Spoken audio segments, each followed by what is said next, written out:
What is the weight of a word spoken in shadow when light and darkness meet at the edge of time? In the deep places of the world where roots twist beneath forgotten stones and the air hums with the memory of songs older than the stars, there are truths that linger unspoken, unrecorded, yet binding as iron. Middle-earth, that ancient tapestry of courage and ruin, holds such truths in its silences between the lines of elven lays and the whispers of trees and the footsteps of those who walk paths unseen.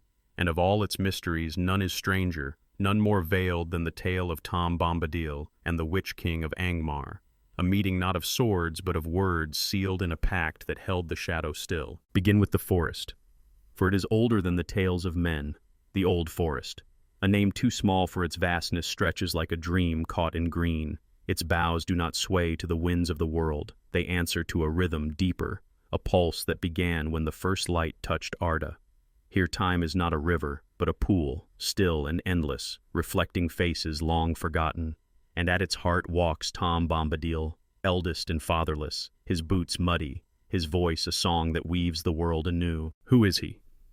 The elves call him Yerwain Ben-Adar, oldest and without father, but even they do not know his beginning. Gandalf, wise in lore, names him a mystery, a being apart unbound by the laws that chain Valar or Maiar.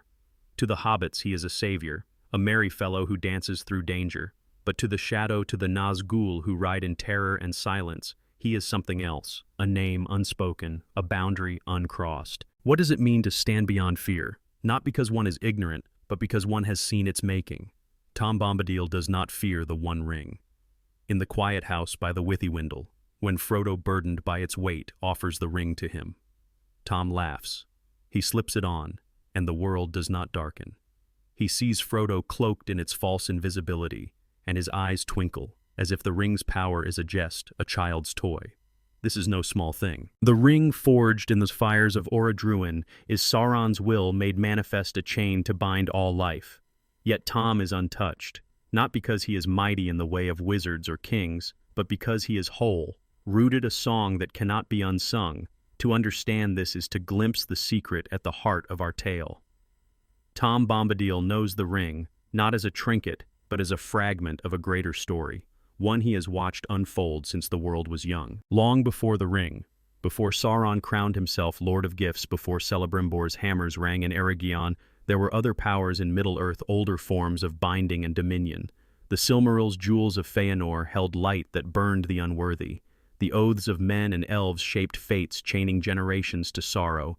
And in the deep places where the music of the Ainur still echoed, there were songs that could command the earth itself. Tom Bombadil was there not as a maker but as a witness. He saw the first trees rise, the first stars kindle. He heard Melkor's discord clash with Ilúvatar's theme. And when Sauron, then a servant of a greater shadow, learned the craft of rings, Tom was not blind. He knew the peril of dominion, the temptation to bend the world to one's will, and he chose to sing, not to rule. But what of the Witch King, that shadow crowned in fear? Once he was a man, a king of Númenor or some lost realm, wise and proud, his heart open to greatness. The ring of power came to him as a gift, a promise of eternity. Yet eternity is a heavy word, and the ring's gift was a curse. His soul faded, his will bound to Sauron's, until he was neither living nor dead, a wraith clothed in terror. By the third age he is the Lord of Angmar, breaker of Arnor, a blade that cuts through hope. Yet even he in his unlife is not without memory. Somewhere beneath the shadow, a fragment of the man remains a king who sought knowledge, who dreamed of power not to destroy but to shape. And it is this man, not the wraith, who might have sought Tom Bombadil, not in war, but in quiet under the eaves of a forest older than both their fates. Picture it now, a moment lost to time, unwritten in the Red Book or the Lays of Rivendell. The old forest at twilight, when the light is neither day nor night but a silver veil between worlds. The air is heavy, not with fear, but with waiting. The trees stand silent, their roots drinking deep from secrets buried beneath the earth. And there, at the edge of a clearing, two figures meet. One is light, clad in blue and yellow, his hat adorned with a feather, his voice a hum that stirs the leaves. The other is shadow, cloaked in black, his presence a cold that withers grass. Yet he does not strike, does not speak. He waits as if drawn by a question he cannot name. Tom Bombadil does not bow, does not flinch.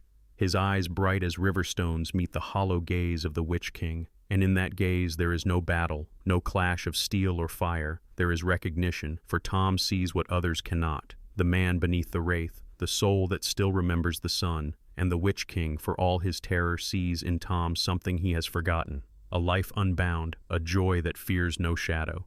They do not speak at first. They stand as ancient things do, measuring the weight of the world between them. What brings the Witch King here? Not conquest, for the old forest is no kingdom to be claimed, not war, for no army follows him.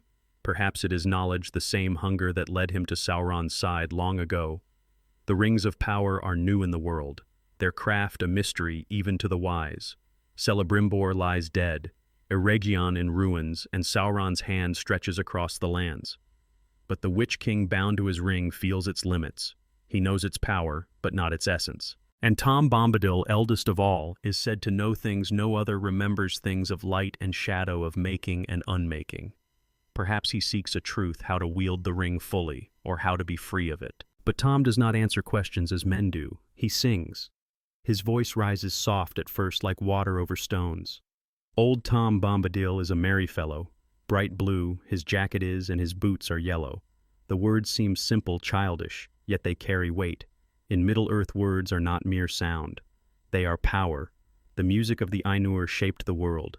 Finrod Felagund duelled Sauron in songs of power, and Tom's songs are older still, woven from the first notes of creation. They do not command, they remind. They call the world to be as it was meant to be. The Witch King listens, and for a moment the cold that surrounds him falters. The trees lean closer, their branches swaying to a rhythm they have always known. The clearing hums alive with memory, and then the Witch King speaks, not in the hissing tongue of Mordor, but in a voice older human, a king's voice heavy with loss. He asks no question but offers a challenge, a riddle cloaked in shadow. What is the strength that defies dominion, that holds no crown, yet rules no less? It is a test, a probe, for he senses in Tom a power unlike any he has known.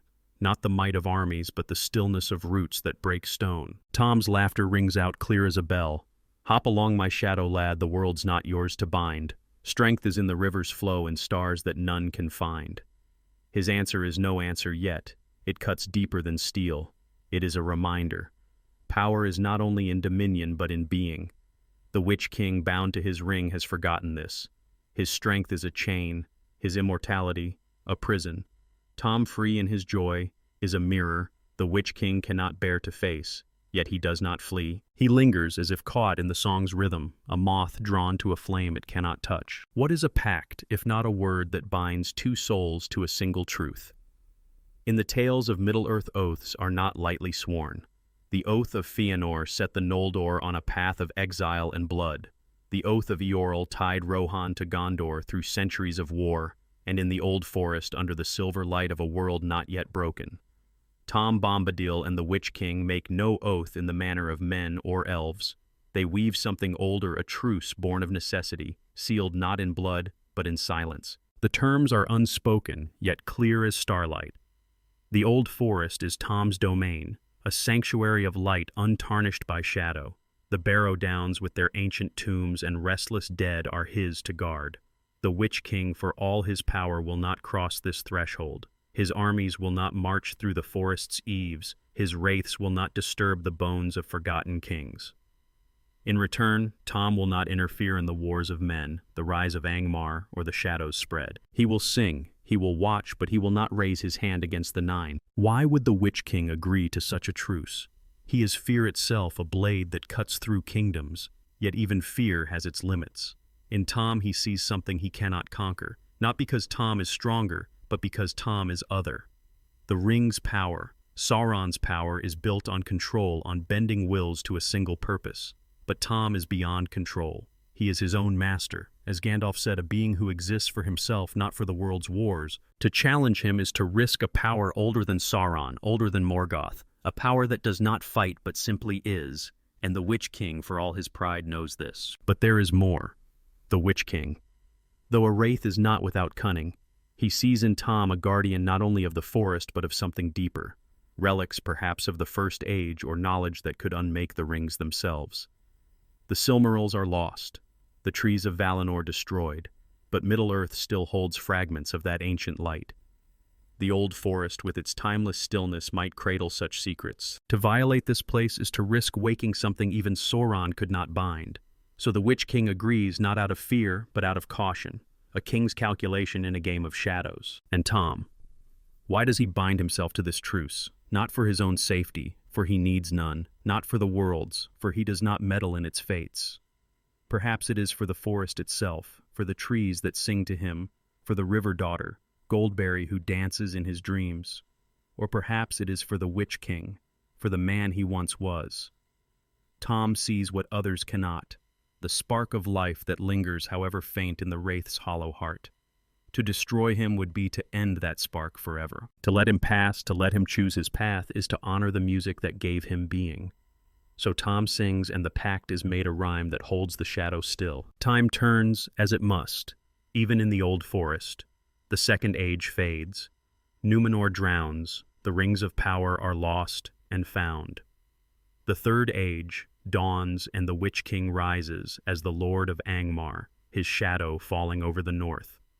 Arnor crumbles its kings, driven to ruin, yet the old forest remains untouched. No orc treads its paths.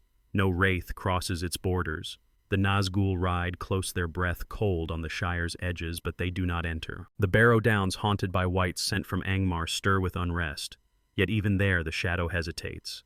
The Witch King remembers. The pact holds. But pacts, like oaths, are fragile things. In the Barrow-downs the dead do not rest.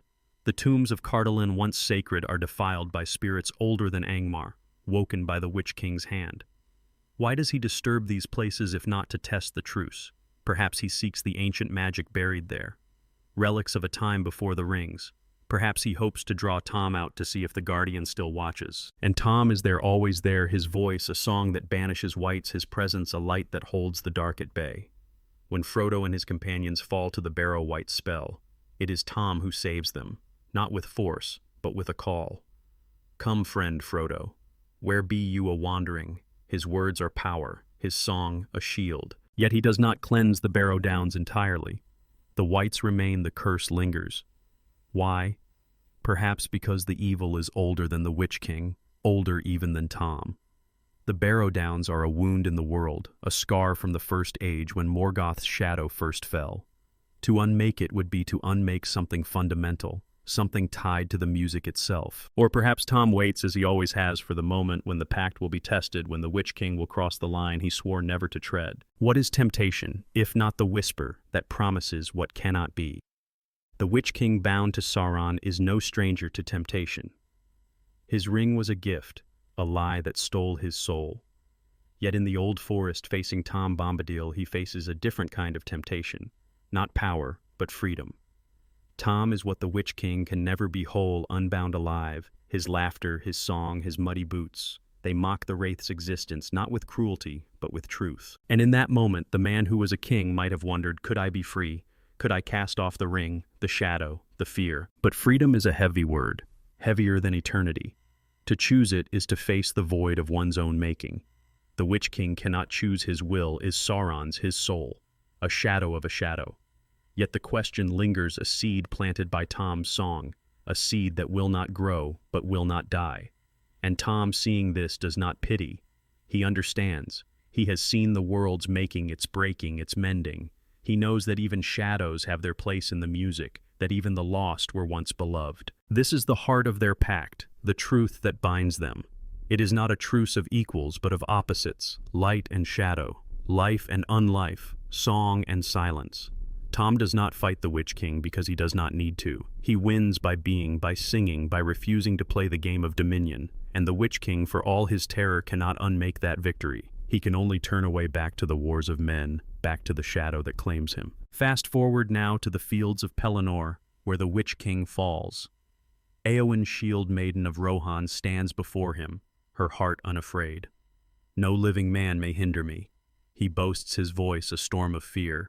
But Éowyn is no man, and merry Hobbit of the Shire strikes with a blade of Westerness. The prophecy is fulfilled, the wraith undone. Yet in that moment, as the shadow fades, does he remember? Does he hear, faint as a dream, the song of Tom Bombadil, the riddle that warned him long ago? No man may end thee, yet end thee shall be. Perhaps in his final breath he understands not the prophecy, but the truth that light endures, that shadow passes, that even the cursed may find release. And Tom, he is still there in the old forest, singing to the trees, dancing with Goldberry. The ring is destroyed, Sauron fallen, the world changed, yet Tom remains as he always has, a guardian, not of relics or kingdoms, but of something deeper, the spark of life, the song of creation, the hope that lingers in the silence. He does not mourn the Witch King, nor does he rejoice. He simply is a note in the music that will not fade. What is the weight of a word unspoken when light and darkness part? The tale of Tom Bombadil and the Witch King is no tale at all, but a whisper, a shadow cast by the light of a greater story. It speaks to us not of battles won or lost, but of the choices that shape us between fear and joy, between dominion and freedom, between silence and song. We, like the Witch King, stand at the edge of the forest drawn by questions we cannot name. We, like Tom, carry a light. We do not fully understand a spark that defies the dark. Middle-earth is vast, its secrets many. Yet in its silences we find ourselves. The old forest still stands its trees whispering of forgotten light. The Barrow-downs still wait their dead, dreaming of a world unmade. And somewhere in the deep places a song lingers, a rhyme that held the shadow still. It is not ours to finish, but to hear, to carry, to sing in our own way. For in the end, the world is not saved by swords or rings, but by the quiet truths we choose to keep, the pacts we make with the light within. So walk softly, traveler, where the old paths wind.